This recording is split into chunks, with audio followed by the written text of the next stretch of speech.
Në Shqipëri gjithnjë më shumë të miturit po përfshihen në vepra të ndryshme penale apo përdorimi i tyre nga grupet kriminale.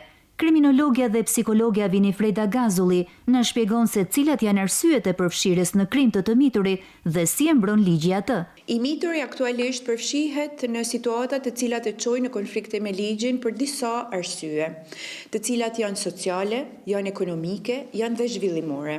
I mituri sot ka disa ligje të cilat e mbështesin. Në momentin që ai do të përballet me procesin, çdo gjykat ka në përbërjen e saj edhe seksionin e të miturve. Si ka ndryshuar përfshirja të miturve në proceset penale ndër vite dhe cila është situata aktuale? Ajo që është statistika kryesore, në fakt në vepra penale vetëm 2% e të miturve janë të përfshirë në rang kombëtar. A përballen të miturit me proceset penale? Të miturit vitet e fundit, edhe pse janë të vetëdijshëm për thyrjen e rregullave dhe të ligjeve që ato po bëjnë, ato përfshihen sepse janë të bindur dhe të qartë nuk do të përballen me drejtsinë. A është i detyrueshëm prezenca një psikologu në hallkat e drejtësisë penale që kalon i mituri si mbështetje dhe ndihmë? Në çdo hallk të sistemit të drejtësisë, psikologu është i pranishëm për të mbështetur të miturin i cili është në këtë konflikt me ligjin. Të miturit në konflikt me ligjin duhet të trajtohen jashtë institucioneve të mbyllura, jashtë burgjeve ku edhe pse është tentuar përmirësimi kushteve,